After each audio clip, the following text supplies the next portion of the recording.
What if I told you there was something you could start growing right away, no matter where you live, even if you live in a cold place or a hot place?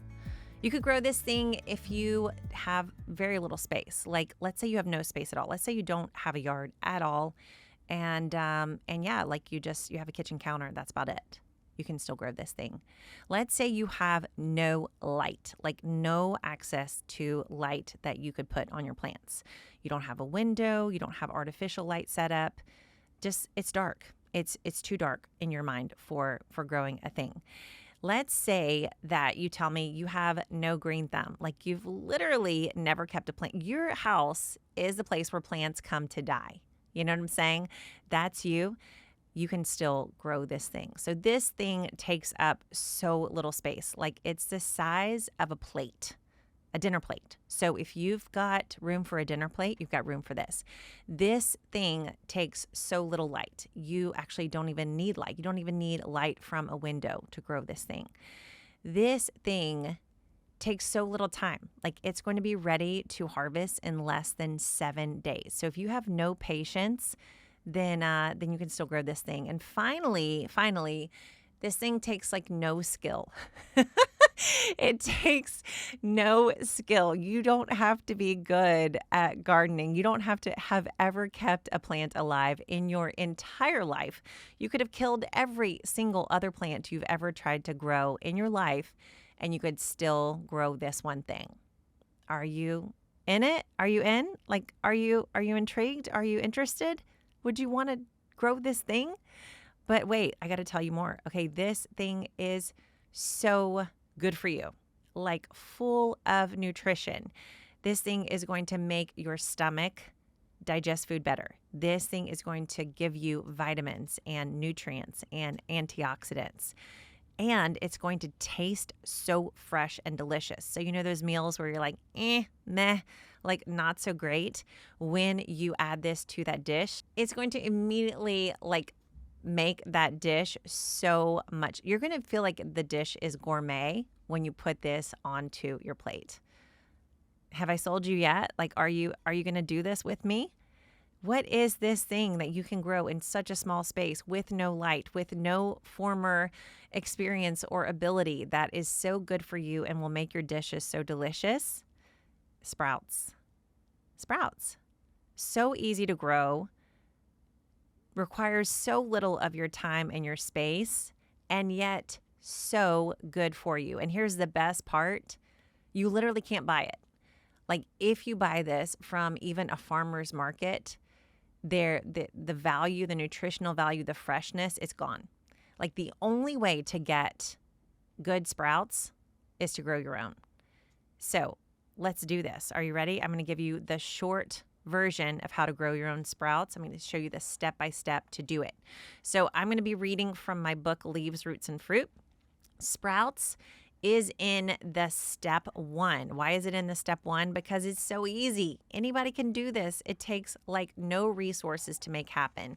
So this is from page number 58. I talk about sprouts and microgreens in the book, but I'm going to just talk about sprouts right now.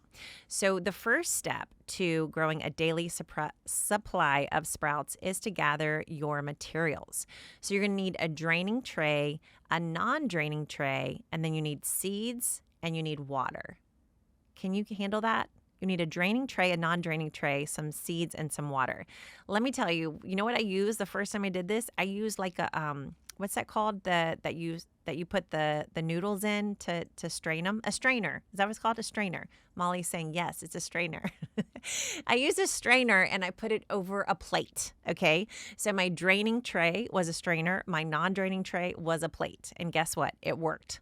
So like no excuses, okay? This is a no excuses episode like you are in now, okay? So non-draining tray, draining tray, seeds, and water. That's all you need. All right, the next step is you're going to soak a few tablespoons of seeds in water for about 12 hours or overnight. So I set this up right before I go to bed. Put a couple tablespoons of the seeds I'm going to sprout in the non-draining tray, all right? The one without the holes. And I'm just going to soak them in water. A couple inches of water, that's it. 12 hours, set a timer, go to sleep, wake up. you just gardened. Congratulations. All right, so that's the first step. Next, after 12 hours, you're going to rinse the seeds. So now we move into the draining part, okay? Grab the draining tray and you're going to rinse them off, pour the seeds into the draining tray, rinse them off with some water, and then set them aside onto a tray that is going to catch all that water, right? So you're now using your draining tray and you're just setting it right over something that's going to catch that water so you don't make a mess. I mean, it's not really that necessary. You just don't want to make a mess, right? No messes. And then you're just going to let it sit there. So did you follow that? Like literally rinse the seeds off and let them dry out. Having them in a draining situation where all the seeds can easily drain, that's going to prevent some of the challenges that sometimes people have with sprouts where they like get moldy or gross or whatever. As long as they're fully spread out on that draining tray, you're good. Okay. All right. So you're going to place them in the draining tray and then you're just going to let them drip dry. So you've rinsed them off, you're in the draining tray, and they're just drip drying while you're doing your thing. Like you're living your life. You're going to work, you're driving, you're going to the gym, you're carpooling your kids, you're cooking dinner. You're living your best life and you're gardening all this time because the seeds are just draining and getting ready to sprout for you. Now, 12 hours later, so the routine I like to use is like start it before I go to bed, wake up, rinse it off right before breakfast. And then at the end of the day, when you're, doing that thing like cleaning up the kitchen, do you do that? I don't know. Do people do that? If you are doing that, then you're just going to take the same draining tray, rinse it off, and let it drip dry again. Are you following? Could it be easier? Literally rinse and repeat. Like it's not just with shampoo, it's with the sprouts too. So then you're just going to keep this routine every single day and not for a long time, you guys, just a few days. So right before you go to bed, when you're cleaning up, give them a rinse, let them drip dry. In the morning when you wake up, give them a rinse, let them drip dry. Over the next few days, you're going to see the most cool, amazing, fun thing happen. And when you open up that tray and take a look, the seeds are going to be opening up because all that water has started to absorb into the seeds and they can't help themselves. They are going to burst open and produce that first little, I think you pronounce it cotyledon. I don't know how you say it, but the first leaves of the plant, they're going to produce those for you. And then you're just going to keep on with this process. So continue rinsing and spreading out the seeds every 12 hours until the sprouts are ready. Now, the main thing you got to do here is just take a little extra second when you rinse them off to spread them out over the draining tray because these are little tiny seeds, so they're going to tend to kind of pile up. And so you just want to take your hand, spread them out so that they're all getting to have equal opportunity to drip dry, okay? Making sure this helps make sure the airflow stays good and prevents mold or mildew.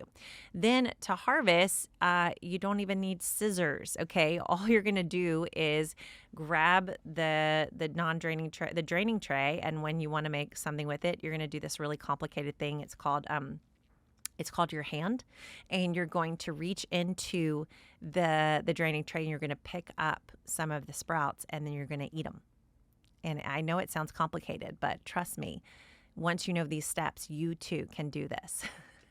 That really is all that there is. I use sprouts on everything. I put sprouts on top of my salads. I put sprouts on the side of an omelet. I make sprout sandwiches. Wow, like put a little bit of maybe some cheese or an egg or something else with those sprouts. So delicious. So you can enjoy these sprouts in any kind of way as soon as they're ready. So there's two things you can do before you eat them. One, you can let the sprouts stay like a light color. So if you don't expose these to any light, when you open up and check out your sprouts, they're going to have like a light yellow tinge to them or maybe even light green. And that's because they haven't photosynthesized yet. They haven't been exposed to any light. But if you want those sprouts to green up a little bit, this would be the one time you would need a little bit of light. So if you have a window anywhere, it doesn't have to be a lot of window light, but if you have a window anywhere, you can put those sprouts right underneath that window, right beside that window, and you're going to see all the tiny little leaves. They'll go from a light yellow or a light green to a dark green. And that's when you're going to get a little bit more of the photosynthesis process happening in those sprouts, and you get to enjoy that even more in your eating of them. and then rinse and repeat, literally. So take your draining tray, clean it out, spray it out, sterilize it. So I like to run it through the dishwasher, maybe put some vinegar on it to make sure there's nothing left from the previous sprouting process. And then you start it all over again. The sprouting trays I use, they actually stack on top of each other. So you could actually set this up where you're running a whole system of 3 to 4 of these trays at once so that you have some sprouts to enjoy each and every day of the week, each and every week of the month, each and every month of the year. This is something we all can do no matter where we live, no matter our resources, and no matter our experience. Now, if that didn't convince you enough, let me show you a few highlights of why it's great to grow your own sprouts. Number one, nutrients. So homegrown sprouts are packed with essential nutrients. During this sprouting process, the nutrients are unlocked. So what was previously kind of locked inside in that seed where our bodies can't digest it, as soon as they sprout, it makes those nutrients available to us in our bodies. So this includes vitamins, minerals, and enzymes that our bodies love, including vitamin A, vitamin C, vitamin E, minerals like iron, potassium, and magnesium, depending on what type of sprout you're growing. These sprouts are high in fiber and low in calories. And if you know anything about taking care of your body, if you know anything about, getting your body on the right track, those two things are the perfect combination. Getting more fiber into your diet is critical for gut health and just for feeling full, and low in calories allows you to make room for other things like, cheese and butter and stuff like that. These sprouts also have antioxidant properties. They have antioxidants that combat oxidative stress in the body. Oxidative stress is linked to all the stuff we want to avoid, like chronic diseases and cancers. And sprouts have cancer-fighting stuff that we get to consume and we get to grow ourselves. That also enhances your immune function. So they've shown that sprouts have a really high vitamin C content and they can boost our immune system. So if you got a cold coming on, if you don't want a cold to come on, if you don't want to get the flu, or if you're fighting something that you need to give your body the nutrients it needs, your body's going to be able to use vitamin C from your sprouts so much more than it would some little pill that you find at Target. All right. Last thing is freshness and lack of contaminants.